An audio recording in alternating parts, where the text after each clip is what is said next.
दोस्तों, स्वागत है फिर से इस न्यूज सेशन में। तो आज का न्यूज सेशन स्टार्ट करने वाले हैं दोस्तों बहुत बेहतरीन टॉपिक के साथ। आज का हमारा टॉपिक है दोस्तों खरपतवार विज्ञान या बीड साइंस। तो बीड साइंस में हम दोस्तों पढ़ने जा रहे हैं खरपतवारों का वर्गीकरण, क्योंकि हमारी जो पिछली कक्षा थी, क्लास थी, उसमें हम लोगों ने खरपतवार के बारे में डिटेल पढ़ ली थी। एच भी पढ़ लिया था, हॉर्स होइंग हस्बेंड्री वगैरह, और उनके जो वैज्ञानिक हैं जंतुठूद, उनके बारे में भी हमने डिटेल से पढ़ लिया था। तो आज पढ़ने वाले हैं दोस्तों हम खरपतवार विज्ञान का वर्गीकरण। खरपतवार विज्ञान का वर्गीकरण, जैसे कि हम वर्गीकरण की बात करें तो खरपतवारों को 3 भागों में निरूपित किया गया है। खरपतवारों को कितने भागों में निरूपित किया गया है? 3 भागों में। खरपतवारों के वर्गीकरण की बात कर रहे हैं दोस्तों। खरपतवारों का वर्गीकरण, किसकी बात कर रहे हैं? वर्गीकरण की बात करेंगे दोस्तों। तो खरपतवारों का जो वर्गीकरण है या क्लासिफिकेशन है दोस्तों, वो 3 भागों में निरूपित किया गया है। कितने भागों में? 3 भागों में निरूपित किया गया है। एक वर्षीय, द्विवर्षीय और बहुवर्षीय। एक वर्षीय, द्विवर्षीय और बहुवर्षीय 3 भागों में निरूपित किया गया खरपतवारों को। एक वर्षीय खरपतवार, एक वर्षीय, द्विवर्षीय खरपतवार, द्विवर्षीय खरपतवार और बहुवर्षीय खरपतवार। बहुवर्षीय खरपतवार। एक वर्षीय खरपतवार क्या होते हैं, द्विवर्षीय खरपतवार क्या होते हैं और बहुवर्षीय खरपतवार क्या होते हैं?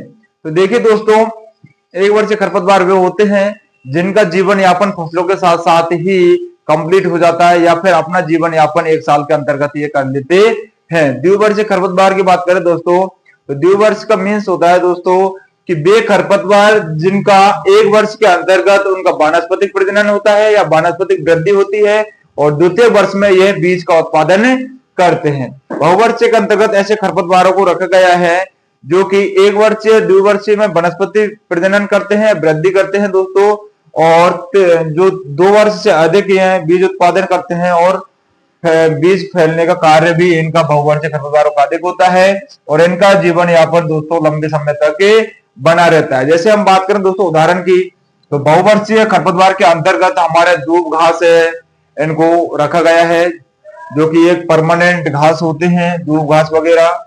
आगे हम बात करें दोस्तों कि 1 वर्ष खरपतवार के अंतर्गत किसको रखा गया है? तो 1 वर्ष खरपतवार को 2 वर्गों में विभाजित किया गया है। कितने वर्गों में विभाजित किया गया है? 1 वर्ष खरपतवारों को 2 भागों में वर्गीकृत किया गया है दोस्तों। खरीफ के खरपतवार, खरीफ ऋतु में उगने वाले, और रबी के खरपतवार। खरीफ और रबी के खरपतवार की बात करें हम दोस्तों, खरीफ के अंतर्गत ऐसे खरपतवार जो फसलों के साथ वर्षा ऋतु में उगते हैं तथा फसलों को हानि पहुंचाते हैं। और रबी खरपतवार किसे कहेंगे दोस्तों? ऐसे खरपतवार जिनका प्रजनन या फिर जो जर्मिनेशन दोस्तों शीत ऋतु में होता है। शीत ऋतु फसलों के साथ साथ में उगते हैं तथा फसलों को हानि पहुंचाते हैं। तो हम बात करें दोस्तों 1 वर्ष खरपतवार में खरीफ के खरपतवारों की, तो यह वर्षा ऋतु के साथ साथ ही उगते हैं। जैसे हम बात करें दोस्तों कि धान में जंगली धान का उगना, धान के अंतर्गत जंगली धान का उगना, यह खरपतवार है दोस्तों, खरीफ का खरपतवार है। अगले हम बात करेंगे दोस्तों सत्यानाशी का उगना। सत्यानाशी इसका मेनली उदाहरण है। सत्यानाशी जो कि खरीफ ऋतु में उगता है दोस्तों, खरीफ में नहीं, रबी में उगता है दोस्तों, रबी में उगता है अपना सत्यानाशी। अगले हम बात करें दोस्तों जंगली चौलाई। जंगली चौलाई, जंगली चौलाई दोस्तों खरीफ के अंतर्गत उगती है। पत्थर चट्टा या फिर स्ट्राइगा दोस्तों, स्ट्राइगा। स्ट्राइगा क्या होता है दोस्तों? आपने देखा होगा कि जो बाजरे में ज्वार के जो जड़ों के बीच में विभिन्न प्रकार के खरपतवार उग जाते हैं दोस्तों, छोटे छोटे। आपने देखा होगा कुड़ीली से बालों के सफेद रंग के ये खरपतवार होते हैं, जिनको स्ट्राइगा बोला जाता है दोस्तों, जो कि खरीफ ऋतु में उगते हैं और खरीफ वाली फसलों को यह हानि पहुंचाते हैं। अगले हम नेक्स्ट बात करेंगे दोस्तों रबी। तो रबी क्रॉप के अंतर्गत वर्षा शीत ऋतु में उगने वाले खरपतवार होते हैं। जैसे हम बात करें दोस्तों सरसों के साथ, तो सरसों के साथ उग जाएगी अपनी सत्यानाशी। सत्यानाशी जो कि जहरीला उत्पन्न करती है, जहरीला तत्व, जिसके कारण ट्रॉप्सी नामक बीमारी हो जाती है मनुष्यों में, या फिर रतौंधी हो जाती है, आंखें वगैरह देखना बंद हो जाता है दोस्तों। अगले हम बात करेंगे जंगली पालक। जंगली पालक, जंगली पालक जो कि पालक में एक खरपतवार है दोस्तों। अगले हम बात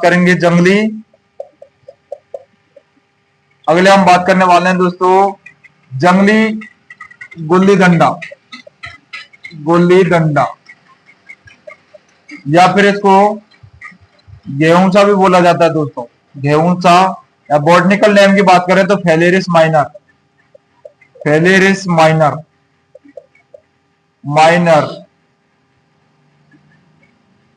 फेलेरिस माइनर या गुल्ली डंडा, जो कि दोस्तों कई बार क्वेश्चन में पूछ लिया जाता है कि गेहूं के अंतर्गत उगने वाला एकल परजीवी खरपतवार कौन सा है दोस्तों, तो फेलेरिस माइनर या गुल्ली डंडा होता है। अगले हम नेक्स्ट बात करेंगे दोस्तों द्विवर्षीय खरपतवार क्या होते हैं। ऐसे खरपतवार जो कि एक वर्ष में ही है वानस्पतिक प्रजनन करते हैं या वानस्पतिक वृद्धि करते हैं, और द्वितीय वर्ष में ये बीज का उत्पादन करते हैं। तो द्विवर्षीय खरपतवारों का हम उदाहरण बताएंगे दोस्तों कि उदाहरण कौन कौन से होते हैं द्विवर्षीय खरपतवार, जैसे कि जंगली गोभी। जंगली गोभी द्वितीय खरपतवार है दोस्तों।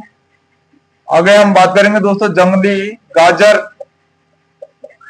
जंगली गाजर कासनी, जंगली गाजर कासनी, जो कि हमारे दोस्तों द्विवर्षीय खरपतवार होते हैं। जंगली गोभी, जंगली गाजर और कासनी, ये दोस्तों द्विवर्षीय खरपतवार के अंतर्गत आते हैं। अगले हम नेक्स्ट बात करें दोस्तों बहुवर्षीय क्या होता है।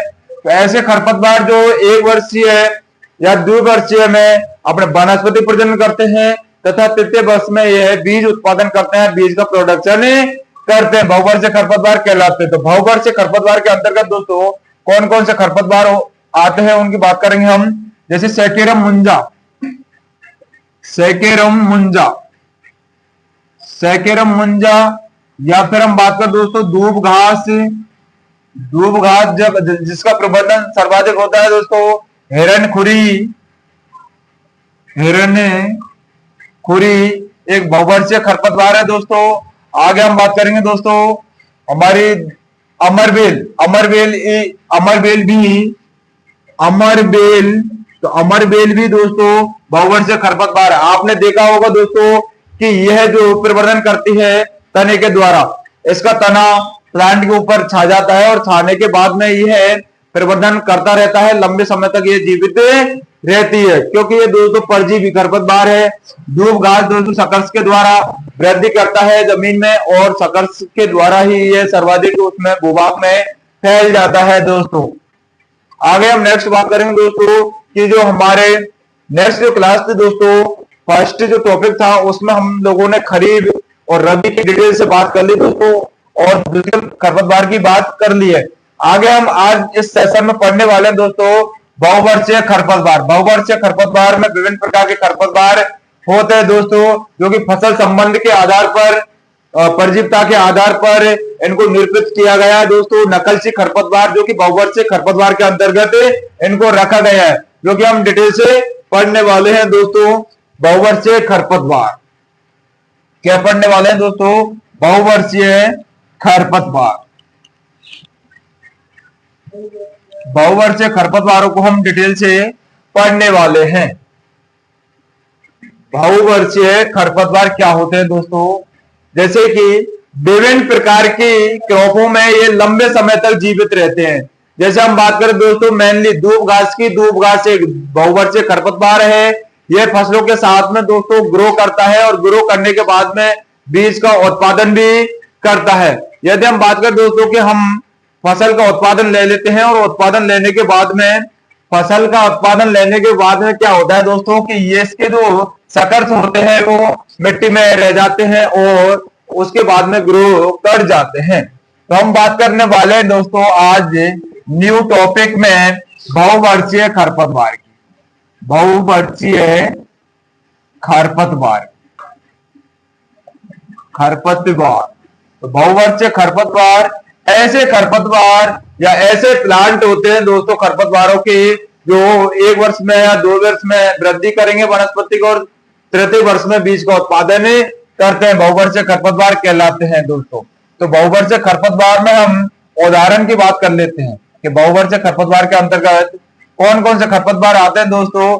तो सैकेरम मुंजा, सैकेरम मुंजा, सैकेरम मुंजा, हिरण्यकुरी, हिरण्यकुरी, दूब घास, दूब घास, या फिर अमरबेल, अमरबेल। तो दोस्तों ऐसे खरपतवार होते हैं जो कि परजीविता के रूप में भी प्लांटों में छा जाते हैं। तो हम इनके डिटेल में बात करेंगे कि बहुवर्षीय के अंतर्गत कौन कौन से प्लांट आते हैं दोस्तों, या किस किस स्तर के बारे में बात करने वाले हैं दोस्तों। तो फसल परिपोषिता के आधार पर, फसल परिपोषिता, फसल परिपोषिता के आधार पर खरपतवारों का वर्गीकरण, आधार पर खरपतवारों का वर्गीकरण। फसल परिपोषिता क्या होती है दोस्तों, जैसे कि विभिन्न प्रकार के खरपतवार फसलों की जड़ों के साथ साथ में ग्रो करते हैं और जड़ों पर विषैला प्रभाव डालते हैं, विषैला इफेक्ट डालते हैं। इसी के साथ में विभिन्न प्रकार के खरपतवार दोस्तों अर्ध परजीवी होते हैं, बहुत से पूर्ण परजीवी होते हैं, और विभिन्न प्रकार के खरपतवार दोस्तों अर्ध तना होते हैं और पूर्ण तना वाले खरपतवार होते हैं, जो कि फसल परिपोषिता के आधार पर उनको वर्गीकृत किया गया है दोस्तों। तो हम बात करेंगे दोस्तों फसल परिपोषिता के आधार पर कौन कौन से खरपतवार हैं। तो हम ट्रिक के हिसाब से इनको पढ़ने वाले हैं दोस्तों। ट्रिक है दोस्तों क्लॉज, ट्रिक है इसकी फसल परिपोषिता के आधार पर ट्रिक है क्लॉज। क्लॉज मीन्स क्या होता है दोस्तों, क्लॉज, क्लॉज को निरूपित करना है जिससे आपको विभिन्न प्रकार खरपतवारों को एक ही ट्रिक में आप याद कर सकते हैं। जैसे कि हम बात करें दोस्तों सी का तात्पर्य क्या है, तो सी का तात्पर्य है दोस्तों कसकुटा, कसकुटा। आगे हम बात करेंगे दोस्तों एल, एल का मीन्स क्या है, तो लॉरेंथस, लॉरेंथस। ओ की बात करें दोस्तों तो ओरोबैंकी, ओरोबैंकी, ओरोबैंकी खरपतवार। और एस की बात करें दोस्तों तो एस्ट्राइगा, एस्ट्राइगा। ये दोस्तों मेनली खरपतवार होते हैं जो फसल परिपोषिता के आधार पर इनको वर्गीकृत किया गया है। क्लॉज इसकी ट्रिक है दोस्तों। आगे हम बात करने वाले हैं दोस्तों क्लॉज होता क्या है। कसकुटा होता है दोस्तों हमारा अर्ध या पूर्ण तना, पूर्ण तना परजीवी खरपतवार, पूर्ण तना परजीवी खरपतवार होता है दोस्तों। आगे हम लॉरेंथस की बात करें दोस्तों तो अर्धतना, अर्धतना परजीवी, अर्धतना परजीवी खरपतवार होता है लॉरेंथस। आगे हम बात करने वाले हैं दोस्तों ओरोबैंकी।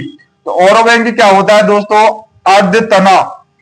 क्या होता है दोस्तों, लॉरेंथस। ओरोबैंकी क्या होता है, पूर्ण जड़ा, पूर्ण जड़,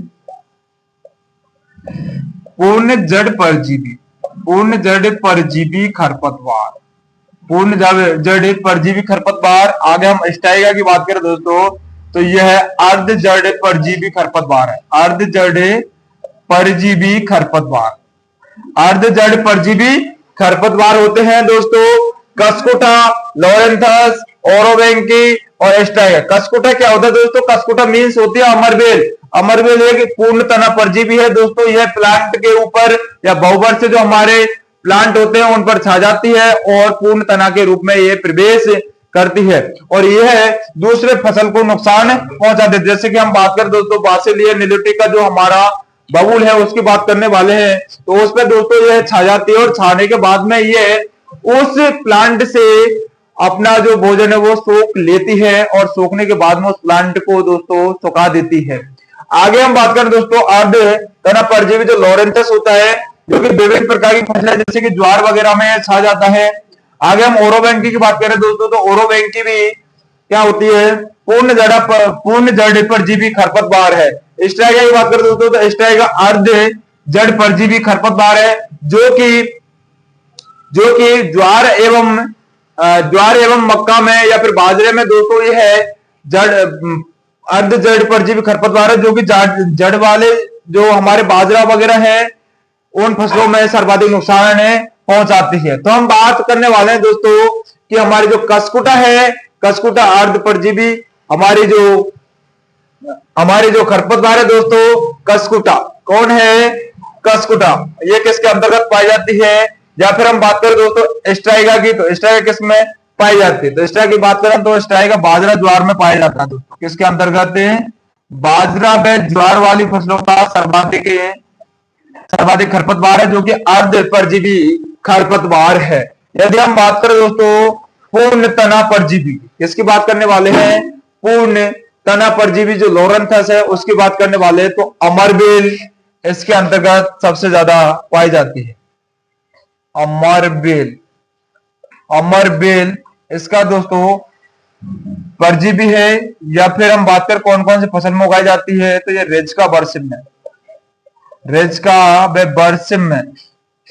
व बरसिम में सर्वाधिक ग्रो करती है और ये अर्ध परजीवी खरपतवार है दोस्तों, अर्ध परजीवी खरपतवार। आगे हम दोस्तों बात करें कि हमारी जो अर्ध तना परजीवी है लोरेंथस, किसकी बात करने वाले हैं दोस्तों? लोरेंथस। तो लोरेंथस किसमें पाया जाएगा दोस्तों? लोरेंथस पाया जाएगा हमारा आम, अनानास, चाय, गुलाब। यह किसमें पाया जाएगा? आम, अनानास, चाय में, आम, अनानास, चाय में, क्योंकि ये अर्ध तना परजीवी है दोस्तों। पूर्ण जड़ परजीवी ओरोबैंकी की बात करें दोस्तों, तो ओरोबैंकी या पूर्ण तना परजीवी ओरोबैंकी की बात करें दोस्तों, तो यह पाई जाएगी ज्यादातर हमारे रेंज का बरसिम में। किसमें? रेंज का बरसिम में यह पाई जाती है, रेंज का बरसिम में यह पाई जाती है दोस्तों। आगे हम बात करें दोस्तों कि हमारी कसकुटा है वो पूर्ण तना परजीवी है जो कि रेंज का बरसिम पाई जाएगी। लोरेंथस अर्ध परजीवी है, आम, अनानास, चाय में पाई जाती है। ओरोबैंकी पूर्ण जड़ परजीवी है दोस्तों जो कि सरसों में पाई जाती है। किसमें? सरसों। आगे हम बात करने वाले दोस्तों स्ट्राइगा पाई जाती है बाजरा एवं ज्वार में। तो ये इसकी दोस्तों ट्रिक है। आगे हम इनको डिटेल में पढ़ने वाले थे, लेकिन दोस्तों शॉर्ट में हमने पढ़ा दिया, ट्रिक मैं आपको बता दिया जिससे आपको याद करने में प्रॉब्लम नहीं आए। तो आगे हम देखने वाले हैं दोस्तों फसल संबंध के आधार पर। अभी हमें फसल परिपुष्टता के आधार पर पढ़ लिए थे खरपतवारों का वर्गीकरण। आगे हम पढ़ने वाले हैं दोस्तों फसल संबंध के आधार पर। किसके आधार पर? फसल संबंध के आधार पर। फसल संबंध के आधार पर हम खरपतवारों का वर्गीकरण करने वाले हैं, तो फसल संबंध के आधार। दूसरा है हमारा दोस्तों फसल संबंध के आधार पर, फसल संबंध के आधार पर। तो फसल संबंध के आधार पर हम दोस्तों बात करें कि फसल का संबंध किस प्रकार से खरपतवारों के साथ है। जैसे कि मेनली खरपतवार होते हैं दोस्तों वो नकलची होते हैं, बहुत से खरपतवार दोस्तों सापेक्ष होते हैं, बहुत से निरपेक्ष होते हैं जो कि फसलों को लाभ पहुंचाते हैं, बहुत से हानि पहुंचाते हैं। तो हम बात करेंगे दोस्तों फसल संबंध के आधार पर खरपतवारों का वर्गीकरण। तो फसल संबंध के आधार पर हम फर्स्ट पढ़ेंगे दोस्तों नकलची खरपतवार। क्या पढ़ेंगे दोस्तों? नकलची खरपतवार। नकलची खरपतवार, नकलची खरपतवार पढ़ने वाले हैं दोस्तों। तो नकलची खरपतवार होता क्या है? नकलची खरपतवार की बात करें दोस्तों तो नकलची खरपतवार होता क्या है? यह दोस्तों ऐसे खरपतवार जो फसलों के साथ बाह्य प्रकृति से समानता दिखाते हैं, फसलों के साथ बाह्य प्रकृति से समानता दिखाते हैं। जैसे कि हम बात करें दोस्तों हमारा सत्यानाशी है, तो सत्यानाशी के जो सीड होते हैं दोस्तों या बीज होते हैं वो हमारे सरसों के बीज के साथ समानता दिखाते हैं। या फिर हम मेनली गेहूं की बात करें दोस्तों तो गेहूं के जो सीड होते हैं वो गेहूं के साथ में समानता दिखाते हैं या गेहूं के समान भी दिखाई देते हैं, जिनके कारण हमको पहचान नहीं होती है और वो हमारी फसलों के साथ में मिल जाते हैं तथा उनको हम जर्मिनेशन करने के लिए खेतों में डाल देते हैं। तो हम नकलची खरपतवार की बात करें दोस्तों तो इसकी डेफिनेशन की बात कर लेते हैं कि नकलची खरपतवार होता क्या है। तो ऐसे खरपतवार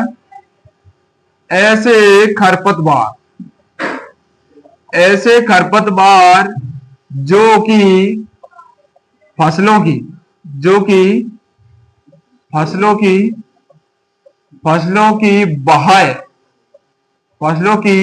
बाह्य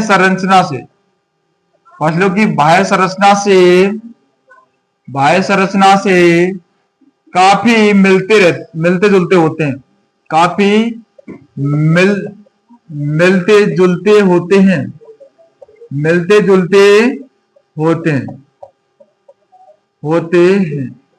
ऐसे खरपतवार जो कि फसलों की बाह्य संरचना कैसे देखेंगे, या तो फसलों की लीफ के साथ मिलते हैं दोस्तों, या फिर फसलों की सीड के साथ ये मिलते हैं या फिर ग्रो कर जाते हैं। तो नकलची खरपतवारों को हम उदाहरण लेंगे दोस्तों कि नकलची खरपतवार होता क्या है। तो गेहूं में गेहूंसा दोस्तों नकलची खरपतवार का उदाहरण है, बहुत इंपोर्टेंट उदाहरण दोस्तों। गेहूं में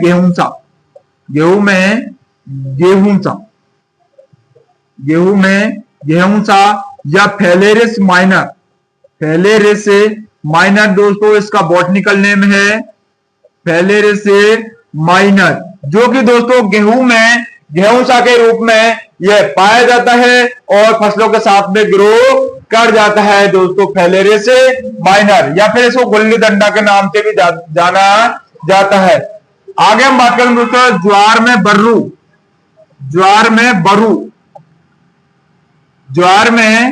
बरू या सोरगम हेल्पेंस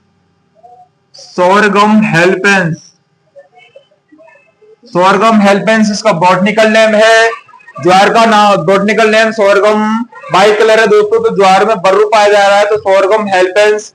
काफी बार क्या पूछ लेता है दोस्तों कि ज्वार में पाए जाने वाले नकलची खरपतवार है, तो ऑप्शन में आपको सोरगम हेल्पेंस दे देगा। तो आपको बॉटनिकल नेम भी याद साथ ही करना है। गेहूं में गेहूंसा फेलेरिस माइनर होता है। ज्वार में आपने देखा होगा, ज्वार में यदि हम बर्रू की पहचान करें दोस्तों तो इसकी जो लीफ होती है दोस्तों बर्रू की, वो लाल कलर की होती है, थोड़ी थोड़ी लाल कलर होंगी पत्तियों के साइड में, या फिर इसकी जड़ें दोस्तों लाल कलर की पाई जाती हैं, इसलिए इसकी ज्वार में बर्रू की पहचान कर सकते हैं। या फिर यह दोस्तों इसका जो वनस्पति प्रजनन होता है वो अधिक होता है और इसमें बाली की जगह दोस्तों फुहारे से आते हैं, जो कि ज्वार में क्या है, बर्रू है दोस्तों। आगे हम बात करें दोस्तों जीरे में जीरा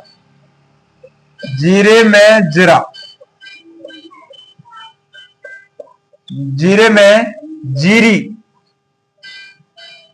में जीरी नामक जो खरपतवार है दोस्तों प्लांटेगो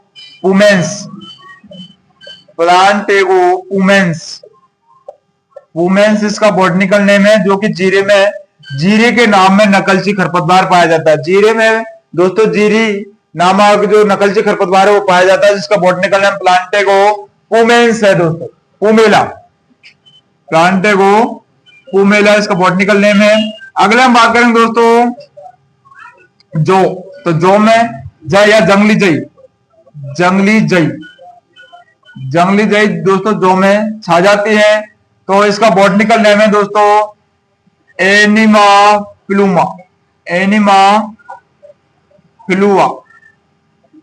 फिलुआ इसका बॉटनिकल नेम है। जीरे में जीरी प्लांटेगो पुमेला, जीरे जंगली जई एनिमा फिलुमा, ये दोस्तों 4 मोस्ट इंपोर्टेंट नकलचे खरपतवार, जो कि मेनली गेहूं में गेहूंसा तो आपको इंपोर्टेंट है, ये पूछ लिया जाता है, जिसका बॉटनिकल नाम आता है दोस्तों फेलेरिस माइनर। ऐसे खरपतवार जो कि फसलों में बाह्य संरचना या फिर सीड के हिसाब से या फिर पत्ती के हिसाब से काफी मिलते जुलते रहते हैं, जिन्हें नकलची खरपतवार कहते हैं दोस्तों। आगे हम बात करने वाले हैं दोस्तों इसके वनस्पति प्रजनन के आधार पर या फिर सीड के आधार पर दोस्तों, या फिर निरपेक्ष खरपतवार, सापेक्ष खरपतवार के आगे हम डिटेल से बात करने वाले हैं दोस्तों। तो सापेक्ष खरपतवार क्या होता है और निरपेक्ष खरपतवार क्या होता है। सापेक्ष खरपतवार वे खरपतवार होते हैं दोस्तों कि किसी भी फसलों के साथ उग जाते हैं, किसी भी फसल के साथ अन्य फसलों का उगना सापेक्ष खरपतवार कहलाते हैं।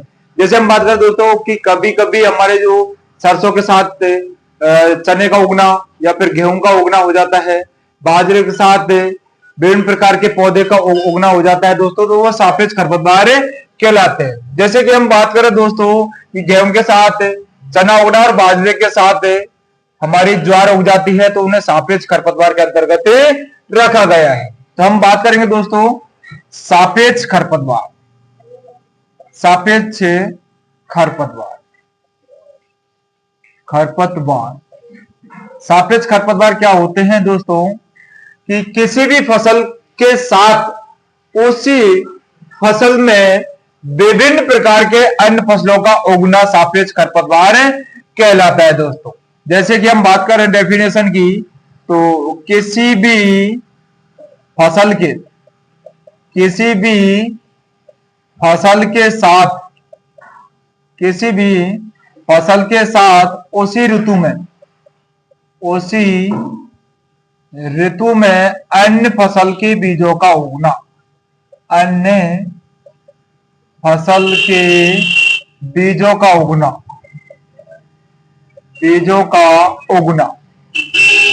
उगना सापेक्ष खरपतवार कहलाता है। सापेक्ष खरपतवार कहलाता है। सापेक्ष खरपतवार कहलाता है। किसी भी फसल के साथ उगकर उसी ऋतु में अन्य फसल के बीजों का उगना दोस्तों सापेक्ष खरपतवार कहलाता है। दोस्तों सापेक्ष खरपतवार कहलाता है। यह खरपतवार दोस्तों फसलों को नुकसान तो नहीं पहुंचाते, नहीं उसको उत्पादन को हानि पहुंचाते हैं, लेकिन यह उनके साथ उग जाते हैं, तो हमें बीज की अच्छे से जांच कर लेनी चाहिए। अगला हम बात करेंगे दोस्तों निरपेक्ष खरपतवार। निरपेक्ष खरपतवार,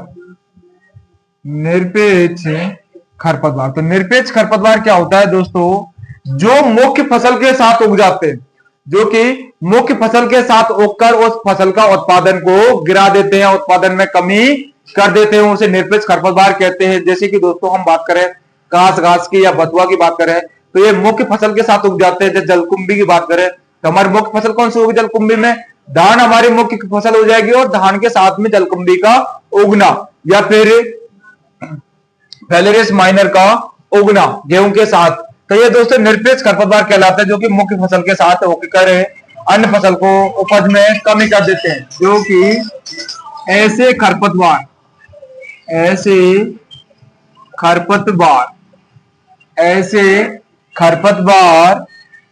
जो मुख्य फसल के साथ उगकर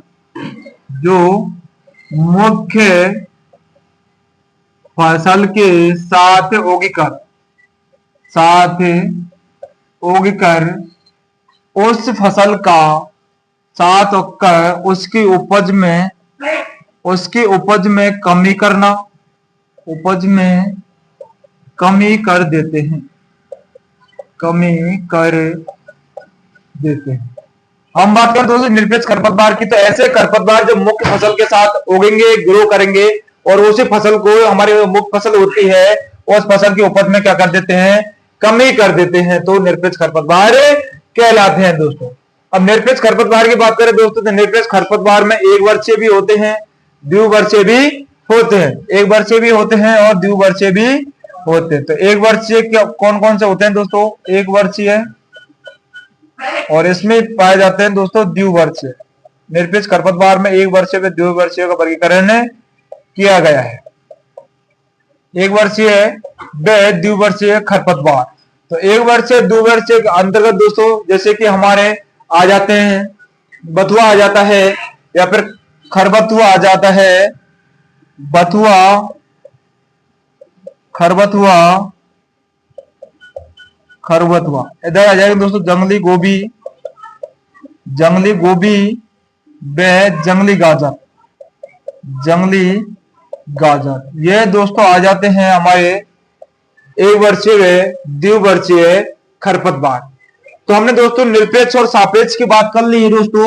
ये निरपेक्ष खरपतवार होते हैं दोस्तों, ये क्या करते हैं, हमारी फसल में उत्पादन की मात्रा को कम कर देते हैं या घटा देते हैं, या मुख्य फसल को नुकसान पहुंचाते हैं। जबकि ये हमारे सापेक्ष खरपतवार है दोस्तों, ये फसल के उत्पादन में कमी तो नहीं करते हैं, लेकिन यह हमारे फसलों के साथ उग जाते हैं, और हमारे फसलों के साथ विभिन्न प्रकार के बीज इसमें मिल जाते हैं। क्योंकि हम थ्रेसिंग वगैरह करते हैं दोस्तों, तो इनके भी बीज उसी फसल में मिल जाते हैं। अगले हम नेक्स्ट बात करने वाले हैं दोस्तों रोगीय पौधे। रोगीय पौधे या अवांछनीय पौधे। तो रोगीय पौधे या अवांछनीय पौधे किसे कहते हैं दोस्तों? रोगीय पौधे क्या होते हैं कि विभिन्न प्रकार की जो फसलों की वैरायटी होती है या उन्नत किस्म होती है, उन उन्नत किस्मों में किसी दूसरे उन्नत किस्म के बीजों का मिलना या फिर उन्हीं फसलों की किस्मों में किसी दूसरी फसल की उन्नत किस्म के पौधों का उगना रोगीय कहलाता है दोस्तों, या फिर उनको बोला जाता है दोस्तों रोगीय पौधे। या फिर हम बात करें दोस्तों कि रोगीय क्या कहलाता है? रोगी किसे कहते हैं कि उन्हीं फसलों के पौधों को या फिर उन्हीं फसलों के पौधे में से बीच बीच में से पौधे के अन्य किस्म के पौधों को हटाना या फिर उखाड़ के नष्ट करना रोगीय कहलाता है दोस्तों। क्या कहलाता है? रोगीय कहलाता है। तो हम बात करने वाले हैं दोस्तों, तीसरा पॉइंट है हमारा रोगीय पौधे। रोगीय पौधे, रोगीय पौधे या अवांछनीय अवांछनीय रोगीय पौधे या अवांछनीय रोगीय। तो रोगीय क्या है दोस्तों? फसल की एक किस्म के साथ दूसरी किस्म का उगना, दूसरी किस्म के पौधों का उगना। फसल की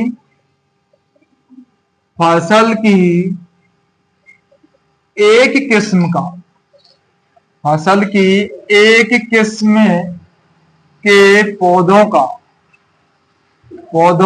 दूसरी किस्म के पौधों के साथ उगना, किस्म के पौधों का दूसरी किस्म के पौधों के साथ उगना,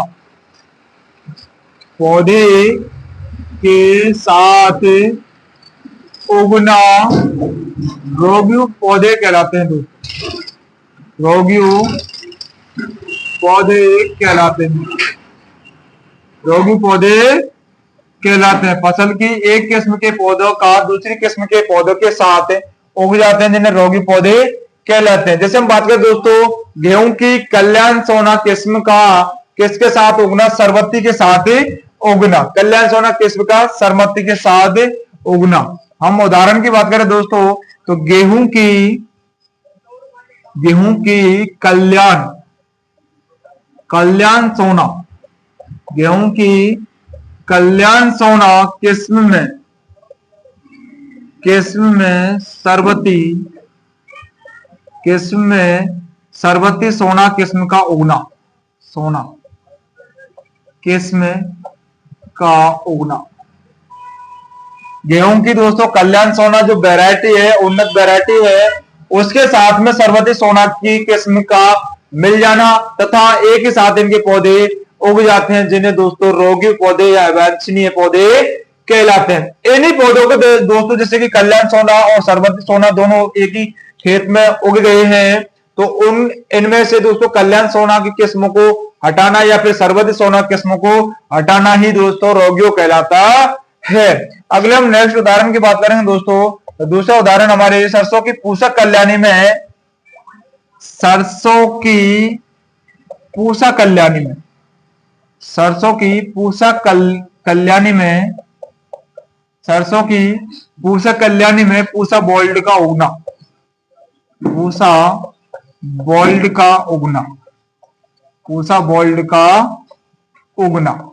सरसों की पूषा कल्याणी में पूषा बोल्ड का उगना भी दोस्तों अवांछनीय पौधे या फिर अवांछनीय खरपतवार कहलाते हैं दोस्तों। अगले हम नेक्स्ट की बात करेंगे दोस्तों कि इनको हटाना क्या कहलाता है। तो इनको हटाना दोस्तों रोगीय कहलाता है। अगले हम नेक्स्ट की बात करेंगे दोस्तों, हमारा जो चौथा पॉइंट है दोस्तों प्रजनन के आधार पर खरपतवारों का वर्गीकरण। प्रजनन के आधार पर खरपतवारों का वर्गीकरण। तो प्रजनन के आधार पर खरपतवार का वर्गीकरण, जैसे कि दोस्तों प्रजनन मीन्स होता है विभिन्न प्रकार के जो खरपतवार हैं, जैसे कि सकर्ष के द्वारा उगते हैं, विभिन्न प्रकार के बीज के द्वारा उगते हैं, विभिन्न प्रकार के हवा के द्वारा प्रजनन से उगते हैं, विभिन्न प्रकार के द्वारा नमी, विभिन्न प्रकार के खरपतवार नमी में उगते हैं, तो उनका वो प्रकीर्णन है दोस्तों। तो उनके प्रकीर्णन की हम बात करेंगे, जैसे वनस्पति के आधार पर उग जाते हैं दोस्तों। तो प्रजनन के आधार पर खरपतवारों का वर्गीकरण। प्रजनन के आधार पर, प्रजनन के आधार पर। तो प्रजनन के आधार में हम पढ़ेंगे दोस्तों, फर्स्ट है हमारा बीज के द्वारा प्रजनन होना, बीज के द्वारा खरपतवारों का उगना। तो बीज के द्वारा दोस्तों जो खरपतवार उगते हैं या फिर प्रजनन करते हैं, तो उनकी बात हम करने वाले हैं। तो बीज के द्वारा विभिन्न प्रकार के हमारे खरपतवार होते हैं, जैसे दोस्तों गेहूं के साथ उगने वाला गेहूं सा बीज के द्वारा प्रजनन करता है, जैसे जंगली चौलाई बीज के द्वारा प्रजनन करता है, प्रजनन करता है दोस्तों। तो हम बात करेंगे दोस्तों बीज के आधार पर, बीज के द्वारा गेहूं सा और जंगली चौलाई, गेहूं सा या फिर Phalaris minor, Phalaris minor, Phalaris minor या फिर जंगली चौलाई, या फिर जंगली चौलाई, जंगली चौलाई ये खरपतवार दोस्तों बीज के द्वारा प्रजनन करते हैं। अगले हम नेक्स्ट की बात करेंगे दोस्तों वनस्पति के आधार पर, वानस्पतिक प्रजनन, वानस्पतिक प्रजनन के आधार पर, वानस्पतिक प्रजनन के आधार पर। तो वानस्पतिक प्रजनन जैसे कि हम बात करें दोस्तों दूब घास, तो दूब घास जो होता है दोस्तों वो सकर्ष के द्वारा गति करता है, जैसे कि आपने देखा होगा कि मृदा के साथ में संपर्क में रहता है और संपर्क के साथ ही यह हर पॉइंट से दोस्तों, हर बॉन्ड के साथ साथ में यह जर्मिनेशन करता है या फिर प्रजनन करता है। तो दूब घास की बात करें दोस्तों, दूब घास हमारी सकर्ष के द्वारा गति करती है, इसके द्वारा सकर्ष के द्वारा प्रजनन करेगी। या फिर हम मोथा घास की बात करें दोस्तों, तो मोथा घास, तो मोथा घास दोस्तों करेगा हमारा, मोथा घास करता है दोस्तों प्रजनन सकर्ष के द्वारा, व प्रकंद के द्वारा, प्रकंद के द्वारा यह जनन करेगा। या फिर हम बात करें दोस्तों राइजोम, राइजोम के द्वारा मोथा घास प्रजनन कर लेता है दोस्तों। अगले हम बात करने वाले हैं दोस्तों मृदा व जलवायु के आधार पर खरपतवारों का वर्गीकरण, मृदा व जलवायु के आधार पर, मृदा व जलवायु के आधार पर, मृदा व जलवायु के आधार पर खरपतवारों का वर्गीकरण की बात करेंगे दोस्तों। तो मृदा व जलवायु के आधार पर खरपतवार का वर्गीकरण किस प्रकार से करते हैं, जैसे कि दोस्तों विभिन्न प्रकार की लवणीय मृदा होती है, विभिन्न प्रकार की क्षारीय मृदा होती है, तो उनमें भी खरपतवार ग्रो करते हैं। जलीय मृदा होती है जल के अंतर्गत, जैसे कि हम बात करें दोस्तों चावल के साथ उगने वाले जो खरपतवार होते हैं, धान के साथ उगने वाले जंगली, हमारे जंगली धान होता है वो उग जाता है, तो वो जलीय जलवायु के आधार पर खरपतवारों का वर्गीकरण है दोस्तों। तो मृदा व जल के साथ उगने वाले जो खरपतवार होते हैं उन्हें दोस्तों मृदा व जल के खरपतवार कहलाते हैं।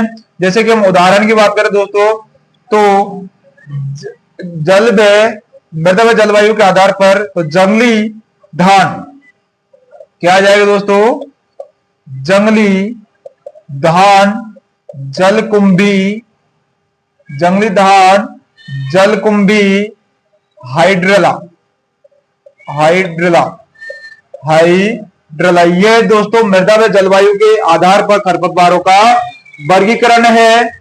आगे हम बात करेंगे दोस्तों, आगे हम आपत्तिजनक जो फसलें होती हैं उनके साथ विभिन्न प्रकार खरपतवार उग जाते हैं। तो आपत्तिजनक खरपतवार, आपत्तिजनक खरपतवार क्या होते हैं दोस्तों, जैसे कि विभिन्न प्रकार के खरपतवार ऐसे भी होते हैं दोस्तों कि वो हमारे जैसे कि आपत्तिजनक होते हैं, मनुष्य के लिए, पशुओं के लिए जहरीला उत्पन्न करते हैं। जैसे कि हम नेक्स्ट हम टॉप पॉइंट की बात करें दोस्तों, हमारा गाजर घास है या कांग्रेस घास है, यह है मनुष्य में एलर्जी उत्पन्न करता है, मनुष्य में एलर्जी उत्पन्न करता है तथा पशुओं में यह जहर उत्पन्न करता है, इसलिए इसे जहरीला या विषैला पौधा भी कहते हैं दोस्तों। अगले हम बात करेंगे दोस्तों हमारे आपत्तिजनक, आपत्तिजनक जनक खरपतवार, खरपतवार, आपत्तिजनक के आधार पर खरपतवारों का वर्गीकरण की बात करें दोस्तों, तो जिन खरपतवारों के बीज, जिन खरपतवारों के बीज, खरपतवारों, जिन खरपतवारों के बीज मुख्य फसल में, मुख्य फसल में मिलते जुलते हो, मिलते जुलती हो, आपत्तिजनक खरपतवार कहलाते हैं। आपत्तिजनक खरपतवार खरपतवार कहलाते हैं।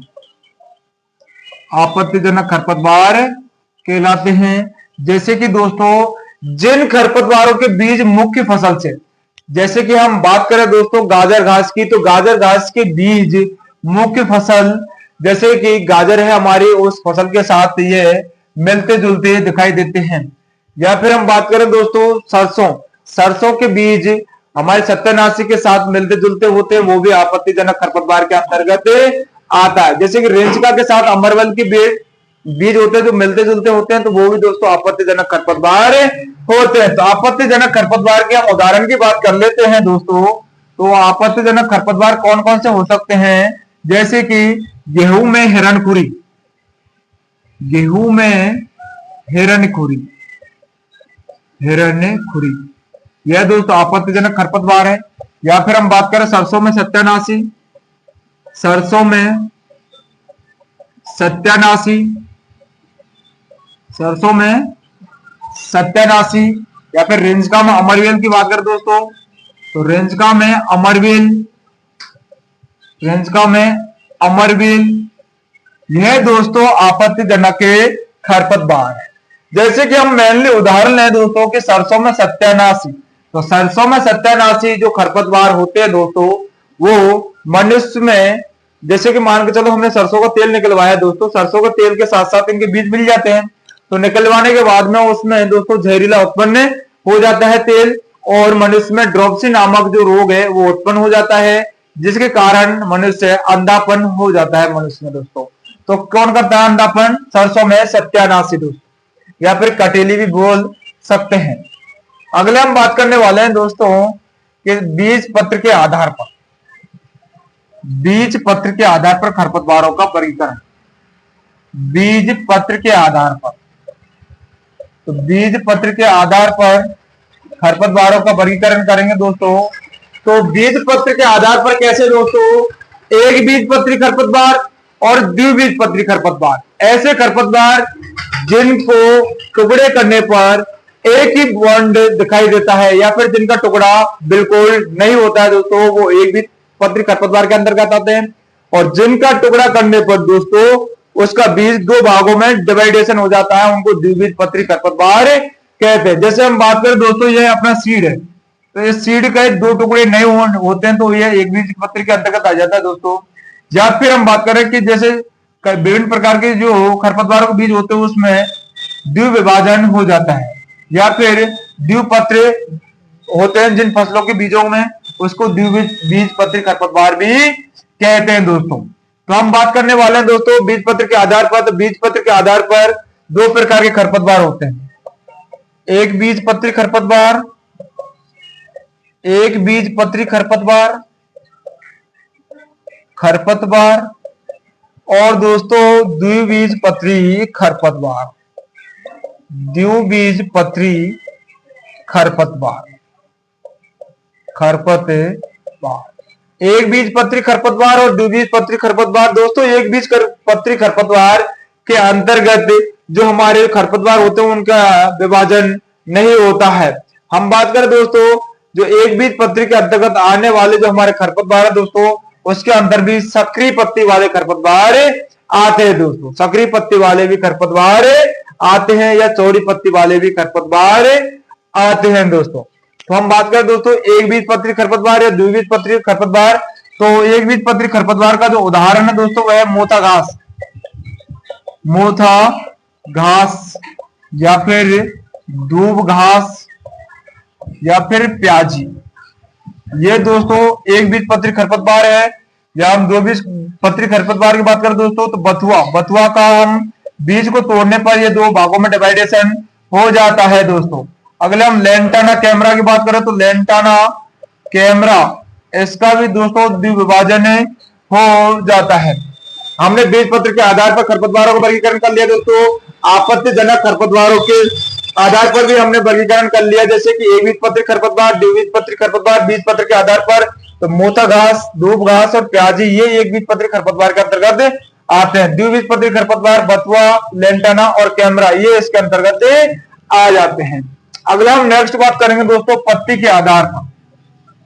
पत्ती के आधार पर खरपतवारों का वर्गीकरण करने वाले हैं दोस्तों। तो पत्ती के आधार पर, पत्ती की बनावट के आधार पर खरपतवारों का वर्गीकरण।